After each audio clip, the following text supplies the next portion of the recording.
Hello, we continue our broadcasts from Kyiv, and we are very glad that today we have with us a well-known Ukrainian Indologist, Doctor of Political Sciences, Candidate of Historical Sciences, Head of the Department of New Challenges of the Center for Domestic Political Studies, Institute of Strategic Studies of the National Institute of Strategic Studies Elena Bordilovskaya. Elena, hello. Thank you very much for being with us again today, because, I admit honestly, we received a lot of gratitude from our viewers for the fact that you were with us last time, for your wonderful interview, and we are just happy that we can continue it today, as they say, while the trail is still hot. Finally. Hello. Hello, yes, a very long introduction. Thank you, for the invitation. Yes, I hope we will continue and, perhaps, clarify some points, because last time I dumped such a lot of information, probably very large, that it may be difficult to translate. And today, perhaps, we will have a slightly different atmosphere, so that we can talk more. Although I hope that there will still be some interesting news reports. Elena, if possible, let's start with the SCO. We talked about it the day before. It would be very interesting to talk about it after the fact, because all the Western Ukrainian publications have seen a photo of Putin tenderly holding Modi's hand or Modi holding Putin's hand, where the three of them are standing together. It is clear that these are behind the scenes, where you can take a lot of photos, yes, but nevertheless, they appeared, and there was an immediate feeling that India is already with them. That's how it is. Well, now let's figure it out, if possible. Yes, let's try, because I would say this, it is not critical, not breakthrough, or anything like that, as many have already tried to declare it. Well, there really were a lot of such alarm bells. It is true. There were a lot of different unpleasant moments for Ukraine. This is also true. Including the one you mentioned. Here, perhaps, we should start with the fact that this one itself will not be around for long, I think, because other events will happen and they will forget to hold it, and they will comment differently, depending on which side the comments will come from, what people wanted to see on this slime, right? That is, everyone will talk about something of their own. So I said, and who saw anything positive in it? I also read a lot, of course. I read and heard Sergei Korzunsky right there on the heels. And then I heard a lot of different experts, from Azerbaijani to Indian. Here, by the way, is also an interesting story. Perhaps we remember why India, banned, so to speak, the Azerbaijani SOS group. This, by the way, is an unexpected moment, some kind of turn. How can I say it? An expected nose. An expected nose. Yes, we expected. Well, that is, a lot of all sorts of things happened, and everyone really saw something of their own in it. I really like the definition of one of the experts. Now I can't remember who said it, that what is the SCO, right? The SCO is a place, for a comfortable meeting of a certain type of government officials. These are the leaders who meet there comfortably. And that's a fact. But in general, when we talk about the SCO in Ukraine, we very often hear such, at least earlier in this Slavlet such definitions were heard, that, well, this is a generally ineffective organization, what do you want from them, my god? What is this SCO anyway? And nigger generally confuses SCO with BRICS. Well, all sorts of things got in, honestly. I understand that if we are now listening to viewers from Kazakhstan, but it's strange, because to someone it doesn't mean what SCO is, but in Ukraine they somehow didn't do much work on it. And plus, frankly speaking, this summit was still very different from the previous one, because if I ask, who remembers what happened at the summit in Astana last year? Again, I don't want to beat anyone in Kazakhstan. It was a very well-organized summit, but probably few people will remember anything about it. And even more so, who will remember what happened at the SCO summit in India in Delhi in 23? I'll even reveal a little secret to you. India was the head of both the G20 and the SCO at the same time in 23. And it paid so much attention to the 20 that it honestly didn't have the strength for anything. Or maybe it didn't want to, I don't know. But when I came to the embassy and asked them to help me with information about how India sees its role in the SCO, they were somehow even slightly confused. Well, of course, they didn't go there and collect some things and so on, but it was obvious that for them it wasn't a priority at all, at least that year. And there were many moments when India, in general, didn't see itself very clearly in that organization. And when it tried to block various decisions. That's why I say that its behavior regarding Azerbaijan was quite expected. And there was a different story about how Russia paid for some decisions in the SCO, for example, the Chinese one. That is, there were such different periods, but I want to say that when we often say in Ukraine, yes, something like effective organizations, which means there is no sense in them, except that they are big and so on. Unfortunately, let's be honest, because few people understand anything at all over the years. There are such people, but there are few of them. But here is not only that this is a huge geography, because, let us remember, the SCO today, as they like to say, is the so-called SCO family of 26, which, in fact, were almost all represented here too, if there is a big, by the way, intrigue, represented at this summit. So, who are they? Firstly, these are the countries. How is it? The founders of the main, yes, the so-called Shanghai Five, which arose back in, 96th year. And these were, of course, Russia and China. And plus 3 Central Asian countries, but we are independent countries. These are Kazakhstan, Tajikistan and Kyrgyzstan. Later, Uzbekistan joined them in 2001. Well, and so the CARS organization emerged, yes, already a 6, which created, as they like to say, such a Shanghai spirit, an atmosphere, yes, such, based on trust, interaction and other things that are very well known to us, and which have been talked about in Asia for a long time, yes, respect for each other, non-interference in the internal affairs of sovereigns and so on. What was it founded for? Actually, this. Again, this is also important. And the main thing is that it was a fight against 3, so to speak, threats to security, challenges in the security sphere that arose after the collapse of the USSR, first of all. And that unstable time, when the mid-90s, unstable Afghanistan, here neighboring. And these 3 threats are terrorism, separatism and extremism. These are the 3 pillars on which the SS stood and against which it was built. Then, to put it another way, some economic aspects began to be added to it. Well, of course, the name itself, the fact that the headquarters is in Shanghai, but the name suggests that China's interests are certainly decisive here, although this was not always the case. And Russia resisted for a long time that this would be a pro-Chinese organization. And, by the way, it was precisely for this purpose at the time, and when the first expansion of the SCO took place, now we saw that we would list these countries, members of the Shanghai series, and in 2017, India and Pakistan joined the SCO at the same time. It was Russia that lobbied hard for the expansion of the SCO at the expense of India. Well, and, naturally, Pakistan was given the condition, China was given the condition that if India joins, then we want Pakistan there. Well, in general, Russia will agree to this. For what? In order to have some kind of counterweight to Chinese influence, which was growing very strongly.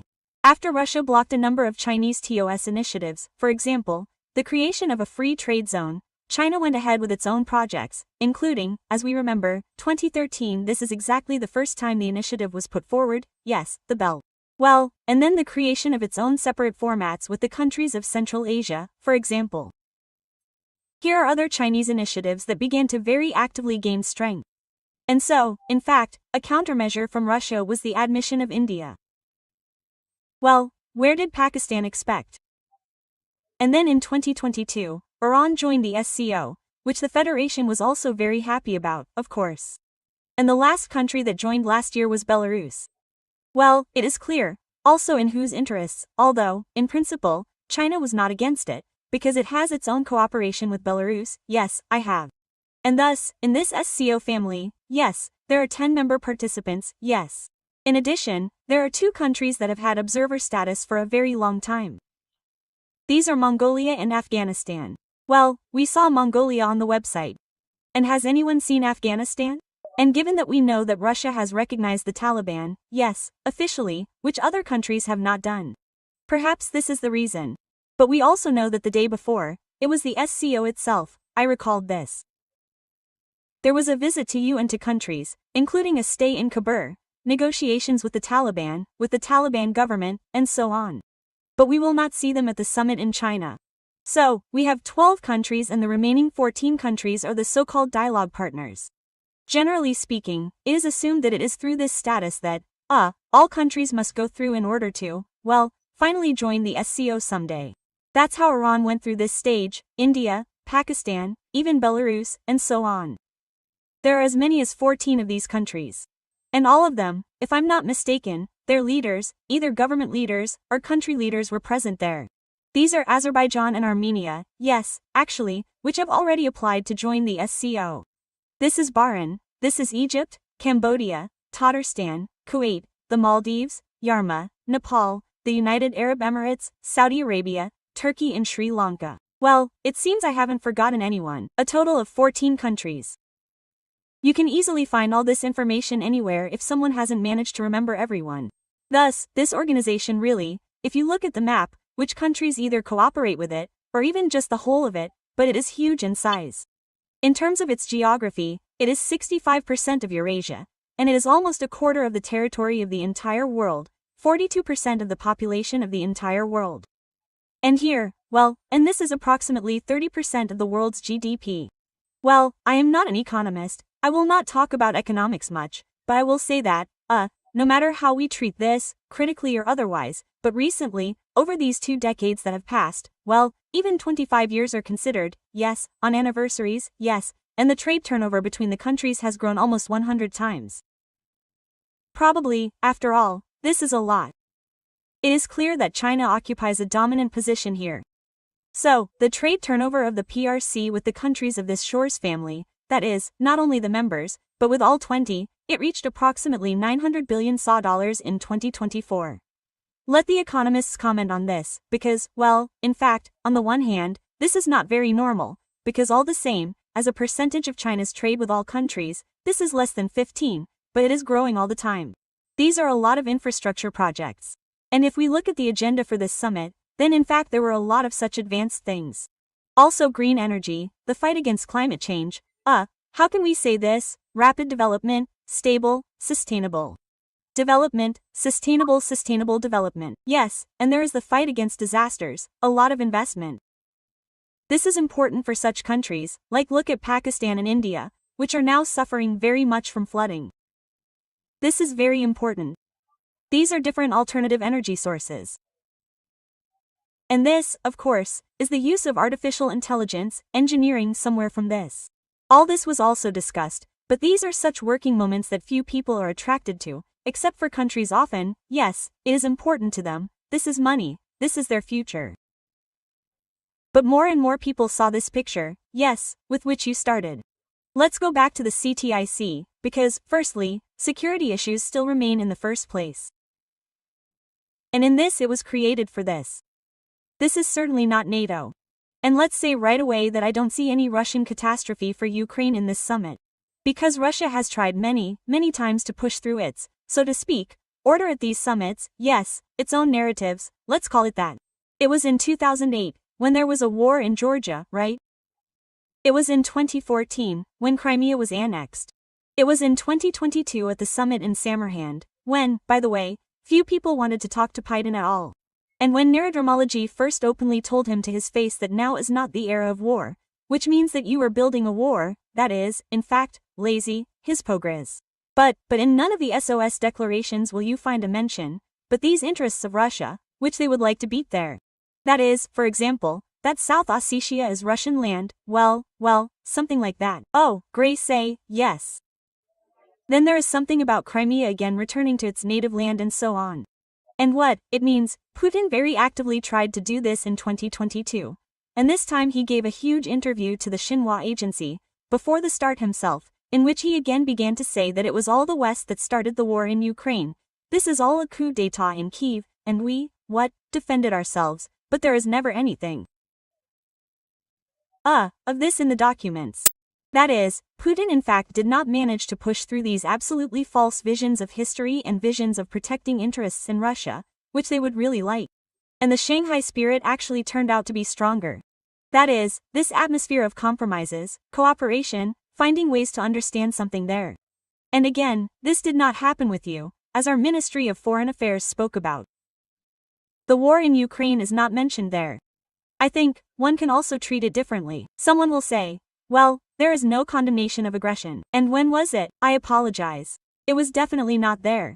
Again, in 2008, and in the 19th, and in the 22nd there were none, because these are countries that cooperate with Russia in one way or another. Therefore, there is no direct condemnation in the Republic. This is our, so to speak, not ours, and the vaunted neutrality, sorry. This is what it looks like. Nothing can be done about it. But there is also nothing there that Putin wanted. Although, note, the Tenzin Declaration recalls the Gaza conflict and, interestingly, recalls terrorist attacks on the territory of both India and Pakistan. Both SCO member countries, yes, because it is according to Halgam, it is the territory of Indian Kashmir, but it is the IRH of Belgium and Pakistan, yes, in which, in principle, Indian, well, terrorists supported by India were accused. This is a declaration. Terrorism is condemned, because what was created for this, right? But there is no Ukraine. But there are also no loud statements, absolutely false, which Putin repeated once again before the start of the summit and, in fact, in his speech on summit. Therefore, yes, there is no catastrophe here, but finally, let's get back to the pictures.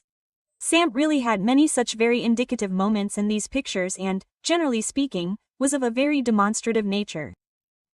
I already said, the previous SAMs will not be remembered like this, but they are no longer remembered. How will this one be remembered? Because it took place against the backdrop of a tariff war of fear, against the backdrop of those changes, against the backdrop, generally speaking, of all these, well, such approaches, yes, addressed to China from the outside. Claims from statements against the backdrop of tariffs against India, against the backdrop of accusations, that is, of financing Russia in the Russian-Ukrainian war, in general, of everything that is happening in trade in the global, yes, and one can say so, speaking, if very briefly, about the everyday issues of this summit. This is an absolute victory for China and an absolute loss for the Tahi. I would not say that this is a loss for America, probably. Well, at the moment, America, because Trump symbolizes it.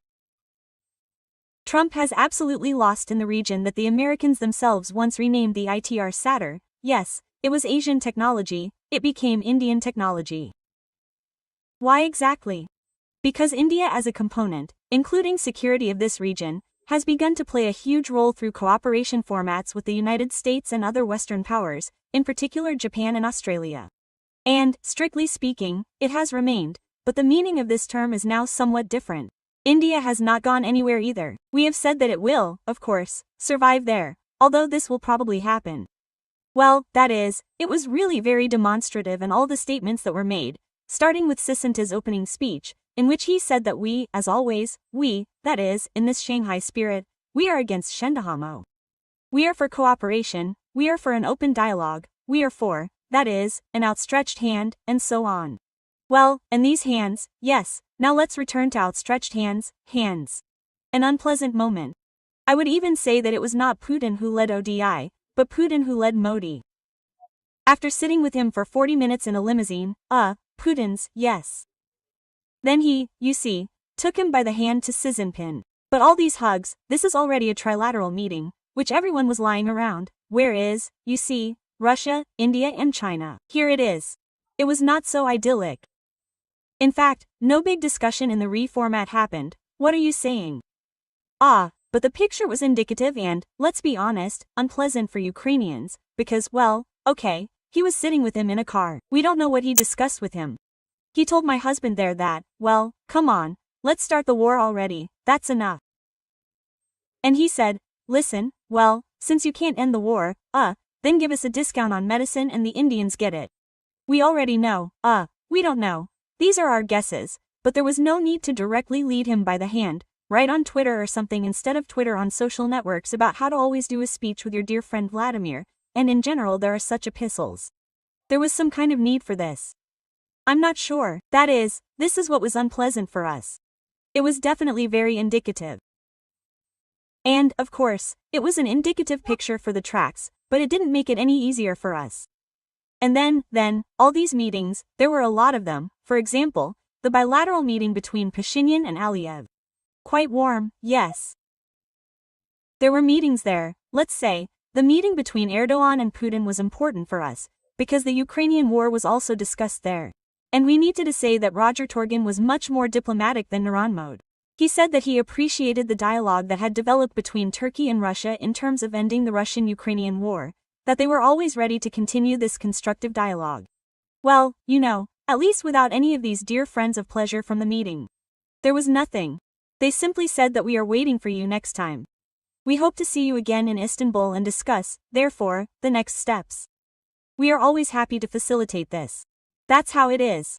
Well, actually, Vladdy also said that they welcome any diplomatic steps to resolve the Russian-Ukrainian war. Well, as we remember, he has been saying this for a year now, yes, he says this without any special, actions. Here, probably, one of the most important meetings, which everyone was definitely discussing, is precisely the meeting of Montefittino. Let me say a few words about this, and then, perhaps, we will move on to some other questions. this was also all very indicative. Starting with the words about the friendship of the elephant and the dragon, I will tell you, as long as I have been studying, including Indian-Chinese relations, I have been reading about the ethics of EPI. That is, again, nothing new has happened. The elephants, the dragons, they will always be there. These are the two largest countries in AKI. They will not go anywhere. They have their own relations, their own border of more than 3,000 kilometers, and their own unresolved issues, which are supposedly now beginning to be addressed. Again, Trump is at the peak. Well, it is obvious, yes, what is a parcel? Although I already recalled that these relations began to improve last year at the BRICS meeting in Kazan. Then there were many rounds of negotiations at the level of foreign ministers, security advisors. Then there was a 3-day visit of the IDELI. We also recalled all this, resumed the work of the Commission for the Settlement of Border Issues, yes. But the dialogue seemed to have begun before that, but it has clearly intensified. It was indicative, it was again demonstrative, and that India and China are natural partners and that, of course, it is better for us to be friends. And just like now, it means, we will agree on everything, we will decide everything, there will be an unprecedented rapprochement with China. I don't know, the poem is over. I'll tell you right away, I don't believe it. If you want, we'll talk later about why. But it was again demonstrative. In general, everything that happened there, I won't say what happened next at the parade, all these subsequent meetings, it was all a demonstration, these were all statements, which again had nothing new in them. Is this the first time that Xi Jinping is talking about a multipolar world? Yes, he only talks about it all the time. Or that Putin is talking about it for the first time, or that other major players, the leading countries of Central Asia, like Kazakhstan are talking about it for the first time. But they have it all laid down in documents, state strategies, and so on. It all happened before. It's just that this time Xi Jinping actually openly, without naming names there, yes, but it was clear, accused the United States of the final collapse of the order that existed in the creation of chaos, in the creation of great risks in the area of foreign trade there and so on. Because of this tariff war, ill-considered decisions, threats, floor and so on, which Asian countries are a little. And here, actually, and the word hegemony. We are against hegemony was repeated several times. And not only in speeches. By the way, the president of Kazakhstan spoke about this. Well, it is clear that Lukashenko spoke about this. Here. And everyone, in general, tried to confirm that we are for a more just multi-folio order. Well, again, tell me, how many years have we heard about this already? Not years, decades. Well, unfortunately, fortunately, I do not know yet, but it has not come. But it is absolutely obvious that China is gathering friends. That's where I started, yes. That this is a place where people gather who are comfortable communicating with each other. Well, maybe there may be some situations. In this case, Putin was not very comfortable communicating with Li, yes, but in principle these are people who communicate with each other somehow. That is, China gathered everyone, gave them such an opportunity, held a lot of all sorts of course, cultural events, receptions, victories. Then, who remained for it, which is also indicative. Who remained, who did not. Of course, we are forced to admit that this is a bad sign for Ukraine. Why? Scenes have already been written about this. I will say very briefly. And something about Putin's complete return to the international arena. Yes, if at the summit in Samarkand no one really communicated with him. At the summit in Delhi in 23, the summit was generally virtual online, I already said, not experiencing much interest in this format for me. Well, he said something there via video link and that's it. AF last year somehow it did not attract such great attention, then after Elias, that is, of course, it was not Xi Jinping who made him this way, it was the truck that made him this way. And then we see Putin, who, it means, appears in all his so-called glory, and meets with everyone in a grand manner with support. For us, of course, this is very, very bad. Well, I guess I'll finish here. Maybe we can discuss something else. Elena, I thought I'd take a question from our viewers from the previous interview with you, but there were so many kind words addressed to you, so many of them, that there were no questions, only gratitude. You can read it, it's very interesting. I didn't even expect it. Yes, it's incredibly nice, but I'm saying that I feel a little guilty about this, because there's too much information. It just so happened that there were a lot of facts that I knew, but few people knew, because, well, this is my job, yes, it's unlikely that anyone sits and reads, for example, Pakistani newspapers every day. That's, for sure, yes, that's it, there is, all this open information, but you need to be able to do it and have time.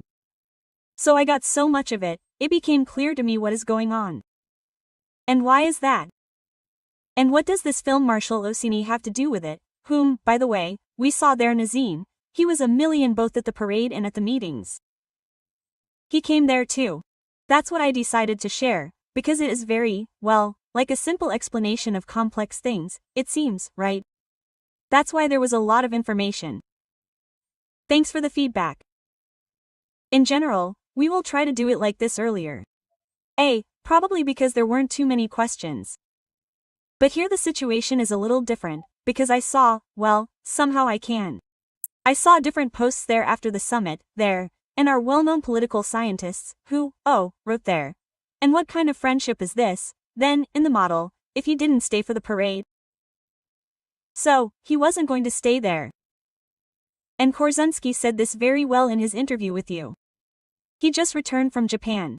He flew from Japan to China, to Tenzi.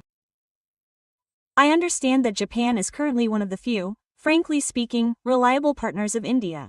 And that after that he would go to the victory parade over Japan. But that would be strange, wouldn't it?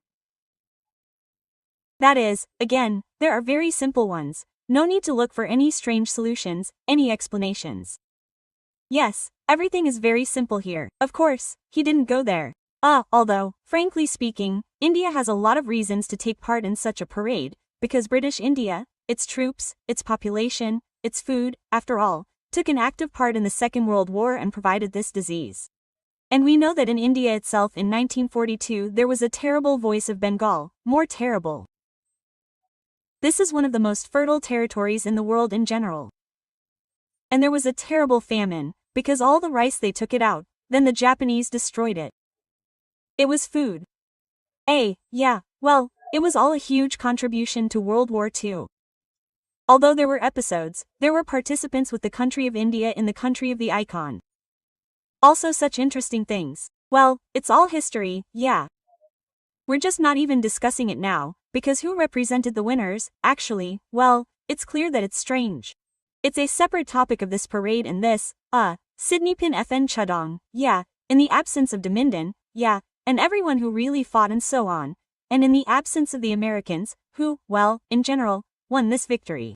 That is, it's a separate story, but, returning to the very thing that you're looking at, right there Putin and Idpin together, they let their vision of history slip through their fingers, actually presenting themselves as the only practical winners in this war.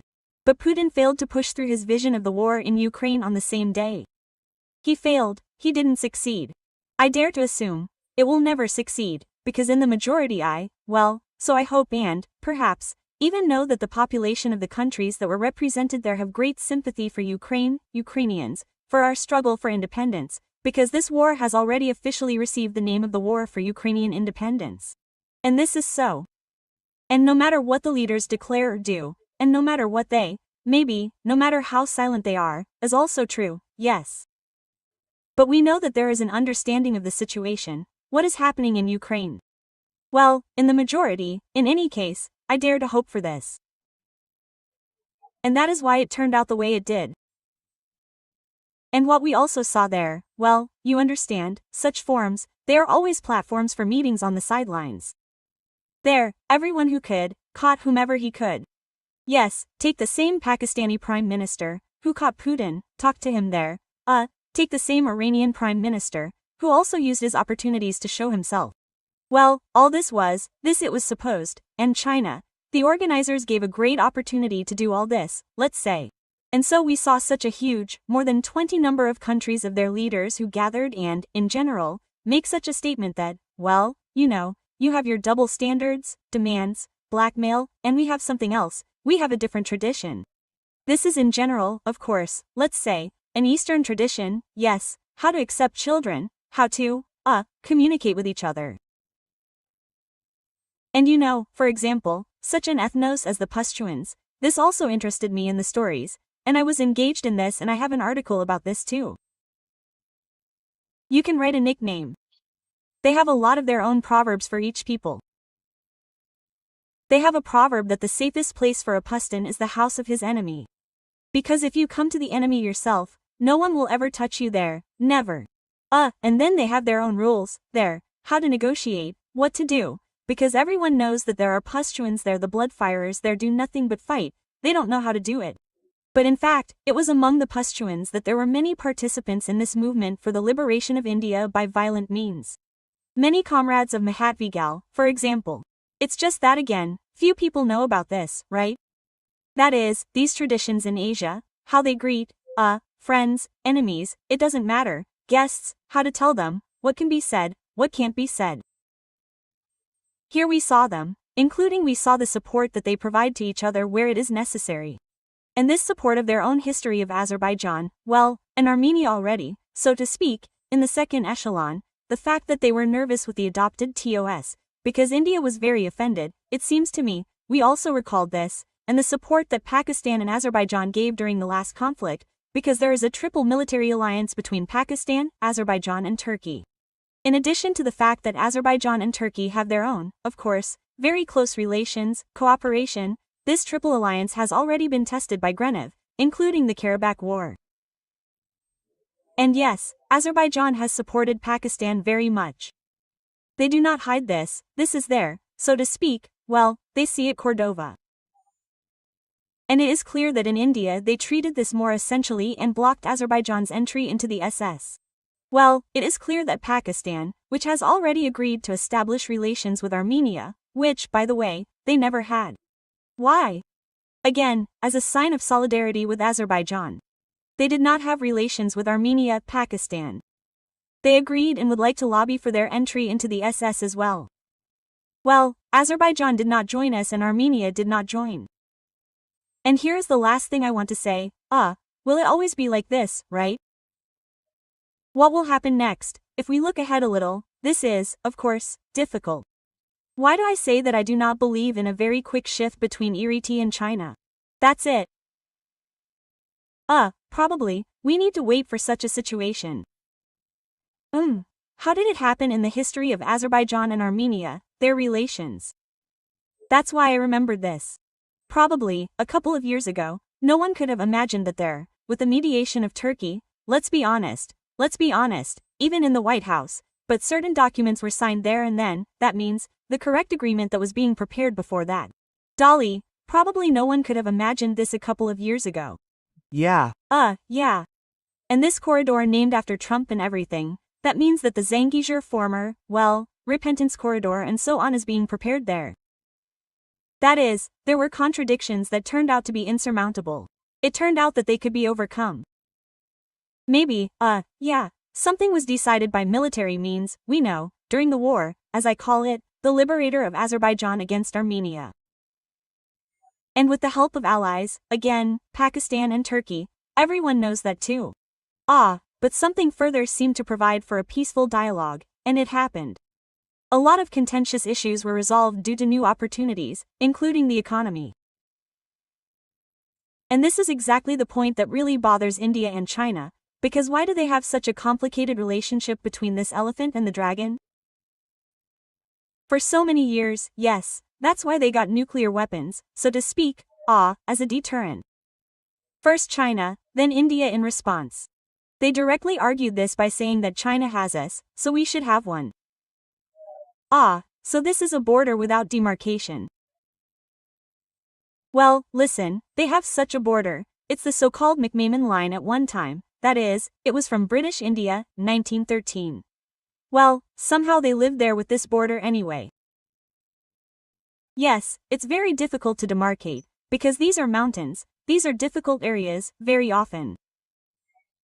Yes, they took something, Pakistan gave something to China. Of course, they don't like Doanets at all, understandable. Oh, yes, there were skirmishes in the 22nd year, the latter are very strong, but this is not the main contradiction between them. Except that the nuclear contradiction, by the way, was also removed. And the first was once Rajiv Gandhi, who met with Dan Salikin. After many years, from the 62nd year, they did not have normal relations. Until 88, when they met and nevertheless began some kind of rapprochement, the leadership began, then these reforms in China and then at the beginning of the 21st century, I think Jisman Singh, the then Minister of Defense of India, openly declared that we are removing the Chinese threat. So we are refusing our words, which he himself used, so that this is our justification for why you are a nuclear country. Let's live together. There somehow they built relations, allowed trade. Well, let's go, they activated trade, then a new problem arose, right? That is, as if I was the only one who stepped aside, border issues froze, because it was the doctors and the dentist, and Dentspin was the first to propose these border commissions, yes, to create them, resume consultations in order to somehow decide, and they went there. But then a new threat arises, because China is starting to actively bargain with India. And, of course, Sahida has not taken India's trade for a very long time and very strongly. I probably won't name the latest figures now, but I think this can be verified. And Chitai wants to sell even more. And India already depends on it in many things. Mikhail Krudihin also told you yesterday, yes, on air, about how rare earth metals are critically important for modern technologies and where I get them. And of course, we can assume that now, against the background of the fact that Trump introduced such huge tariffs on Indian gold, they will sell more gold. And the Chinese are very fond of Indian gold. I just know from them. But the question is how this compensates, yes, what is really, or is it to restore the balance, I'm not sure. And finally, the most important thing is what prevents them from finally reconciling and to lead this Asia forward, yes, or there, as the Europeans at one time even came up with such a term. Chindia, or Chindia was called differently, that is, China plus India. It is now unpopular after their relations have worsened, but it was at the beginning of the 21st century. The Europeans were very afraid of this trend. They were generally afraid, because Asia is on the rise and a lot of these growing Asian economies have emerged. Of course, two giants, these elephants and dragon in front too. I did a lot of this at one time. Well, and so, they based such a shift. So, what, actually, is stopping them? And what is stopping them is the fact, a very simple, yes, explanation. And that India categorically refuses to join the Chinese initiative on the SS. That's all. And this, in turn, is stopping the Chinese. And this is exactly why they really need Pakistan. Because it is such a, as they say, zipper, yes, such a connecting link between Central and South Asia, through which China comes out to Afghanistan, Tajikistan and further. This is all the territory that India considers occupied. This is the territory called Gilgit-Baltistan. This is, in general, well, like a new territorial unification of Pakistan, but this is the territory of the former Kashmir, the British Principality of Kashmir, right? That is the same approximately third that Pakistan found in 1947. Moreover, some local principalities, including Tutstalji, voluntarily joined Pakistan. What they do not talk about, they are not people. Well, since they were not considering small principalities then, there were a lot of them. And many voluntarily went over to the side of Pakistan, and they were considering the decision of the Maharaja of all Kashmir. In India, they believe that there are no grounds for legally recognizing the territories as Pakistani. They consider them temporarily occupied by Pakistan. There is also a separate territory, the so-called Azashur, which is also controlled by Pakistan. This is the territory that they definitely won back during the first wars of 47th and 48th years between India. But Pakistan captured this and controlled it until now. And so between them it is like a line of control, which has not become a state border in 80 years. And so, actually, why do the Indians say, no? Well, this is such an official explanation why we cannot join this Chinese initiative, because it is passing through infrastructure projects. And including the Karakoram High Mountain Highway, very famous, passes through Gilgit-Baltistan. It was built by the Chinese, they had no right to do this. Although what they did there, I will tell you, a small piece, I happened to see, with my own eyes, it is simply fantastic. Can't imagine. This is a high mountain highway, the highest in the world, which the Chinese, by the way, began to build back in the 50s. Well, then there was a break, and now they are modernizing it. That is, this is a huge number of tunnels, these are 4-lane roads, this is infrastructure along the edges, it's a wonderful coating. It's just that you rarely find this in Ukraine. It's fantastic, what they did. And when India says, come on, give it back to us, it means that this is the territory that you occupied. Well, it's clear that the Sakhalin Islands will never agree to this, but now the Chinese won't agree to this either. How can they give it back when so much money has been invested in it? And most importantly, it's in this pine tree that corridor that I've mentioned many times ends. The second phase, which has just opened, is the China-Pakistan Economic Corridor, which runs through Pakistan from the Arabian Sea, from Port Wada, right there, to this Eljid-Balkistan, and there it comes out on the border with China, Sidil, Ungar Autonomous District. For Paik, this is a gate for China. By the way, there are a lot of symbolic gates there. By the way, there are a lot of Chinese cemeteries, monuments there, because it's really very difficult weather conditions. And when people died during this construction, again since the 50s. A lot of films were made about this in Pakistan. Here, that is, there is a history there. And it is clear that for Indians to admit this now is impossible. But who said that this will not happen someday? Again, the very fact that India recognizes China's initiative, the initiative, I will use this word, not about this, but the initiative. Does it recognize its own, as it were, different reality, as we would say? Taras Nost. No, it has its own initiatives, including the construction of seaports in the Indian Ocean.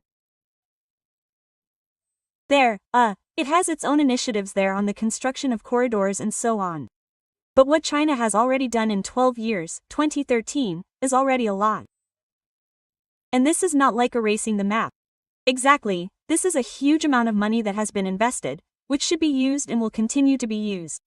And China says every time, well, look, all the countries of South Asia, I'm not officially sure about Afghanistan, because the Taliban, well, that means they're not against joining this initiative, by the way, of course, but I'm not sure they've done it officially, because all the previous governments, so to speak, to please India, keeping in mind the good relations with India, it's traditional, the whole commandment. Friends, Afghanistan and India, yes, because between Profestat and your enemy's friend is, or rather, your enemy's enemy is my friend, and your neighbor's neighbor is my friend. But keeping this in mind, Afghanistan has always had the position that if India joins One Belt One, then we'll be there. But for now, no, with the Taliban, it's completely different, and in fact, Chinese investments and projects are already there. But all the other countries from Bangladesh to Slang, Pakistan to Nepal, have all been there for a long time, in this Chinese week for a long time. That is, India, you and I also talked about this, is generally surrounded by hostility or countries. And this is also on the Govo and these countries that are walking back and forth like this. Bangladesh was supposedly friendly for so many years, that the boss coup. And now, since 1971, their relations with Pakistan have been developing rapidly. Simply rapidly. Given that there were such grievances there were so many victims in that war. And when Bangladesh, yes, renounced, and this is the former East Pakistan. Well, again, look, time passes, and they find opportunities for dialogue. Recently there was such a very important visit by the Deputy Prime Minister, the Minister of Foreign Affairs of Pakistan, Bandete. And again, 3 years ago, no one would have thought that such a thing was possible. But it happened, you understand? Therefore, if it ever happens that I don't know, China will not convince India, either the government in India will change, or something else will happen, and this economic, even geo-economic component will change. Who knows, maybe we will see a warming. Elena Bordilovskaya was our guest today. For what, Elena? It's terrible to admit. Thank you. Thank you so much for being together. Thank you. But I'm still waiting for questions someday. That's it. Then let's announce it to our viewers that please send us questions. We'll collect them for Elena and make a special broadcast, a live broadcast, dedicated to your questions. You're welcome. Safi, let's say, we can do something else that hasn't been revealed yet. Thank you very much. Elena Bordilovskaya was our guest. I'll repeat why we're terribly grateful to her. And, of course, our sponsor Victorina YouTube is grateful to you. Stay with us.